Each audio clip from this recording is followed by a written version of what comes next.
김 박사, 오늘의 키워드 시간입니다. 오늘의 주요 뉴스 키워드로 알아볼 텐데요. 김대호 박사님과 함께합니다. 박사님 안녕하세요. 네, 반갑습니다. 네, 오늘도 5개 키워드 준비되어 있습니다. 첫 번째 키워드부터 함께 보시죠. 오늘 첫 키워드는 550조 원입니다. 어제 당정이 내년도 예산 규모와 편성 방향을 논의했습니다. 코로나19로 경기 침체가 장기화되면서 확장 재정 기조로 편성을 하기로 했는데요. 박사님, 규모가 지금 550조 원이 될 예정이에요?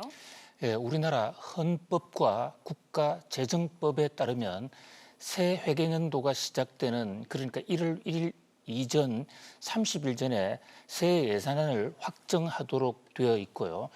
또 그 90일 이전에 국회에 새 예산안을 제출하도록 되어 있습니다. 그 시한이 다가오거든요. 이제 그런 면에서 어저께 당정 그러니까 민주당과 기획재정부의 고위 관계자들이 만나서 내년 예산을 어떻게 짤 것인가에 대한 합의를 했습니다.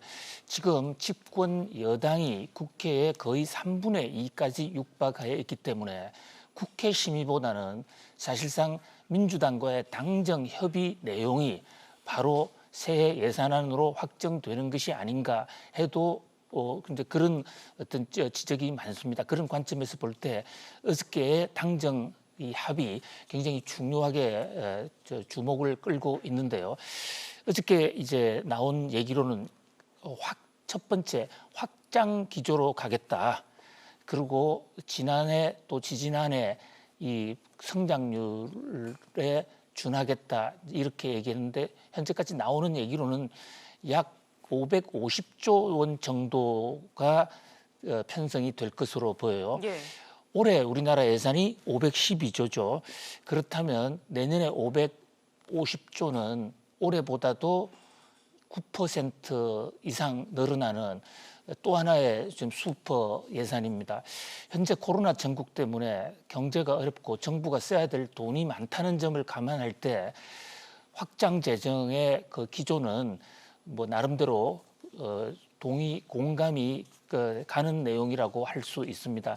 그런데 문제는 확장 재정을 했을 경우에 정부가 내년도 세출 예산 그러니까 우리가 쓰는 돈은 정부가 정할 수가 있습니다. 문제는 거기에 소요되는 예산 그러니까 세입 예산을 결국 국민들이 세금을 내야 되는데 지금 경기가 안 좋기 때문에 또 코로나로 인한 기업들의 충격이 적지 않은 상황이기 때문에 세입이 올해보다도 내년에 더 줄어들 수 있다는 그런 점이에요. 박사님, 그러면 국가 채무가 더 늘어날 가능성이 높은 건가요? 예, 그렇습니다. 바로 이제 써야 될 돈은 많고 세출 예산은 많고 들어오는 세입 예산이 적어지면 그 차액이 재정 적자로 이어지고요. 그 재정 적자를 기존의 잉여금이나 예비비로 충당하지 못할 경우에는 그만큼이 국가 채무가 되거든요.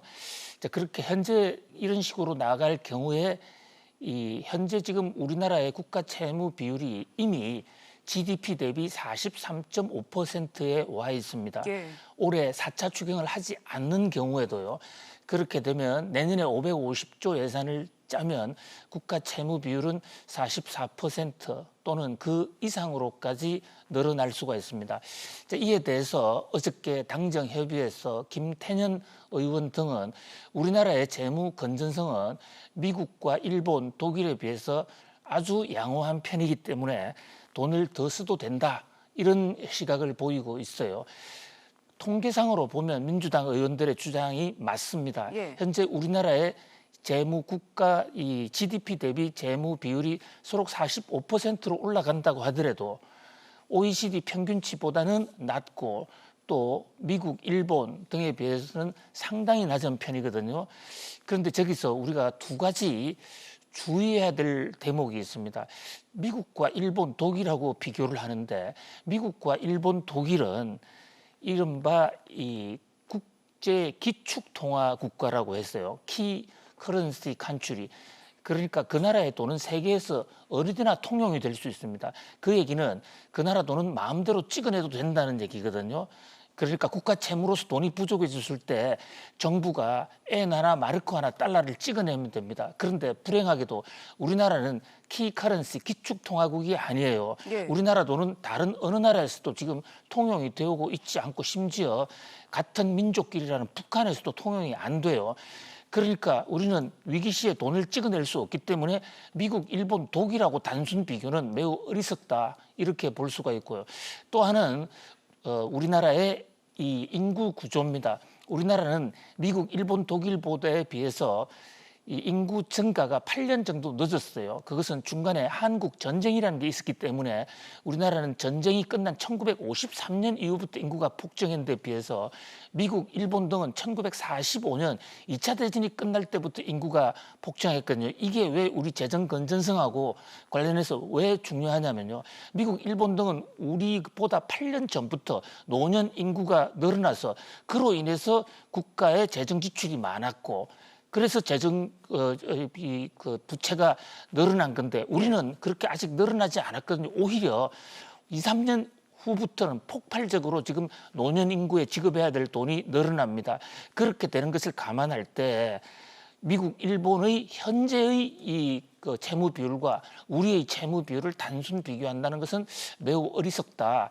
그런 점에서 우리나라 국가 채무 비율이 서로 OECD 평균이나 미국, 일본보다 낮다 하더라도 지금부터 조심해야 될 것으로 보이고요.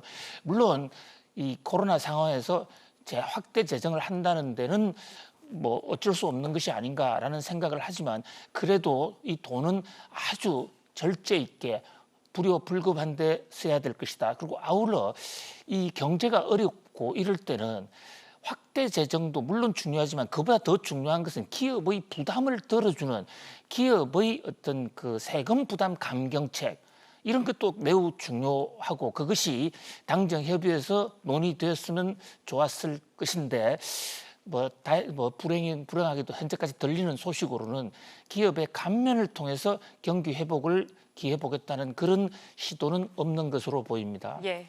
이어서 두 번째 키워드 보도록 하겠습니다.